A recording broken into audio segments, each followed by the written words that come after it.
السلام علیکم۔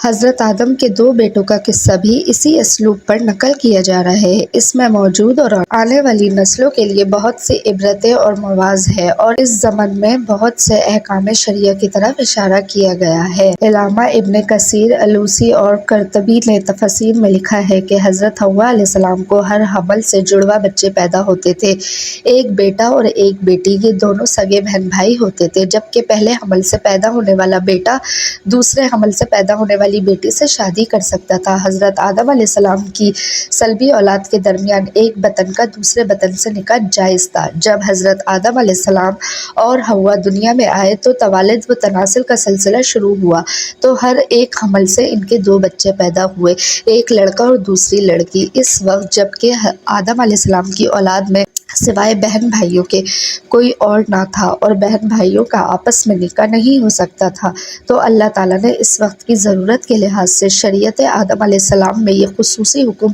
جاری فرمایا تھا کہ ایک حمل سے جو لڑکا اور لڑکی پیدا ہو وہ آپس میں حقیقی بہن بھائی سمجھے جائیں گے اور ان کے درمیان نکاح حرام ہوگا، لیکن دوسرے حمل سے پیدا ہونے والے لڑکے کے لیے پہلے حمل سے پیدا ہونے والی لڑکی حقیقی بہن کے حکم میں نہیں ہوگی بلکہ ان کے درمیان رشتہ جائز ہوگا۔ حضرت آدم علیہ السلام کی شریعت میں توالد و تناسل کی وجہ سے یہ جائز تھا، اس کے علاوہ اور کوئی شکل نہ تھی۔ اس کو اللہ تعالیٰ نے اس وقت جائز فرمایا تھا، چونکہ بعد میں اس کی ضرورت نہ رہی، اس لیے پھر حضرت آدم علیہ السلام کے بعد آنے والی ہر شریعت میں اس کو منع کر دیا گیا تھا کہ کوئی بہن بھائی آپس میں شادی نہیں کر سکتا۔ قابل کے ساتھ جو لڑکی پیدا ہوئی وہ بے انتہا خوبصورت تھی، جبکہ حابل کے ساتھ جو لڑکی پیدا ہوئی وہ اتنی خوبصورت نہ تھی۔ حضرت آدم علیہ السلام کی شریعت کے مطابق جب یہ جوان ہوئے تو قابل کی شادی حابل کی بہن سے ہونی تھی اور حضرت حابل کی شادی قابل کی بہن سے ہونی تھی، لیکن قابل اپنی ہی بہن کو پسند کرنے لگا اور وہ اسی سے شادی کرنا چاہتا تھا، جبکہ شریعت آدم میں اس کی ممانعت تھی کہ ایک ہی حمل سے پیدا ہونے والے بچوں کی شادی آپس میں نہیں ہو سکتی۔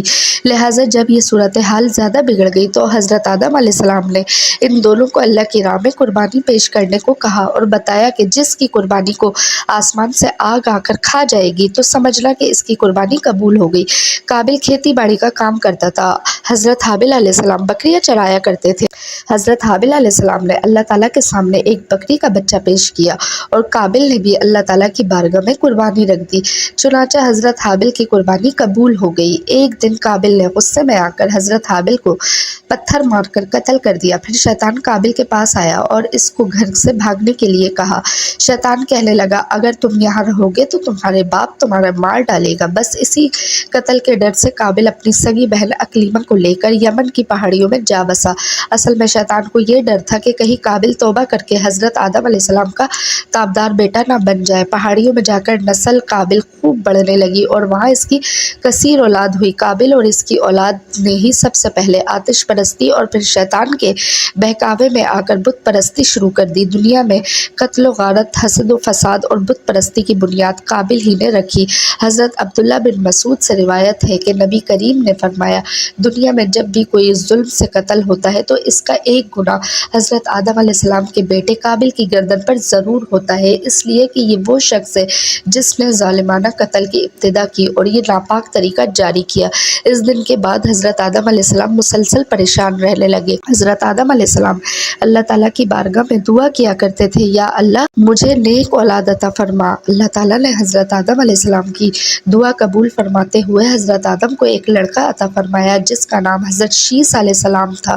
حضرت شیث علیہ السلام جوان ہوئے تو حضرت آدم علیہ السلام نے اپنا جانشین حضرت شیث علیہ السلام کو مقرر کر دیا۔ ان کو حکم دیتے ہوئے کہا کہ اپنے بھائی قابل سے ہمیشہ دور رہنا۔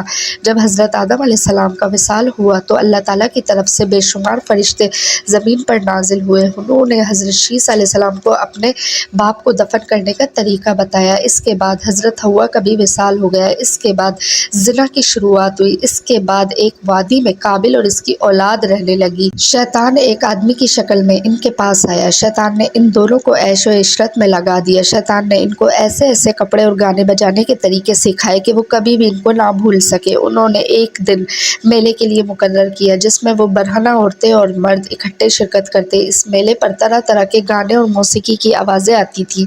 اس طرح جو شخص مومن تھا ان کو بھی یہ آوازیں سنائی دیتی تھیں۔ ایک دن ایک مومن کے دل میں خیال آیا کہ میں یہ سب کچھ قریب سے دیکھنا چاہتا ہوں۔ ایک دن وہ مومن اپنے ساتھیوں سے چوری چھپے وہاں سے نکلا اور قابل کے لوگوں کے پاس آ گیا۔ اس نے دیکھا کہ قابل کی اولاد بے حیائی اور فضول کاموں میں لگی ہوئی تھی۔ اس شخص نے وہاں جا کر دیکھا تو وہ عورتیں بہت ہی خوبصورت اور حسین تھیں۔ اس حوالے سے روایت میں آتا ہے کہ حضرت شیث اور ان کے ساتھی بہت ہی حسین و جمیل نوجوان تھے۔ ان کی نسبت ان کی عورتیں زیادہ پیاری نہ تھیں۔ قابل کی اولاد میں لڑکیاں تو بہت ہی پیاری تھیں لیکن ان کی نسبت مرد زیادہ حسین و جمیل نہ تھے۔ وہ شخص قابل کی اولاد اور عورتوں سے بہت ہی متاثر ہوا۔ اس کے بعد وہ واپس آ گیا۔ اس نے مومنوں کو بھی ان کی عورتوں کے بارے میں بتایا۔ ان میں سے جو کمزور ایمان والے تھے وہ قابل کی اولاد کی طرف ہجرت کرنے لگ گئے۔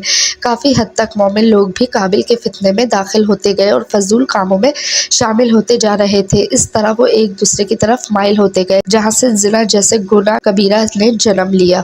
روایت میں آتا ہے کہ حضرت شیث علیہ السلام کے ساتھ رہنے والے ساتھیوں کی تعداد بہت ہی کم رہ گئی تھی جو کہ قابل کا گروہ کافی مضبوط اور طاقتور ہو چکا تھا۔ وہ حضرت شیث علیہ السلام اور ان کے ساتھیوں کو تنگ کرتے رہتے تھے، ان کو طرح طرح کی تکلیفیں دیا کرتے تھے۔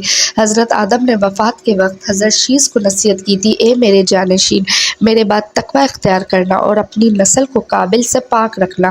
ایسا ہی ہوا۔ حضرت شیث نے شادی سے انکار کیا جس پر قابل کے بیٹے حضرت شیث کی اولاد میں سے لڑکی کو اٹھا کر لے گئے، جس پر حضرت شیث نے اللہ کے حکم سے قابل کے لشکر پر حملہ کیا اور ان کو تہس نہس کر کے لڑکی کو آزاد کروا لیا۔ مسلمان، یہودی اور عیسائی اس بات پر متفق ہیں کہ اس وقت دنیا میں جتنے بھی لوگ موجود ہیں وہ نسل شیث علیہ السلام سے ہیں، کیونکہ حابل 20 سال کی عمر میں شہید کر دیے گئے اور ان کا کوئی جانشین نہ تھا۔ قابل اور اس کی اولاد شیطان کی پیروکار بنی جس کو طوفان نوح میں غرق کر دیا گیا۔ اس لیے نسل انسانی صرف اور صرف حضرت آدم کے تیسرے بیٹے حضرت شیث علیہ السلام سے ہے۔ اگر دیکھا جائے تو زنا اس وقت سے ہی شروع ہوا تھا جب قابل اپنی بہن اکلیمہ کو لے کر وہاں سے بھاگ گیا تھا۔ اس نے اپنی بہن کے ساتھ ہی اپنی اولاد کو جنم دیا۔ اللہ پاک ہم سب کا خاتمہ ایمان پر کرے، آمین۔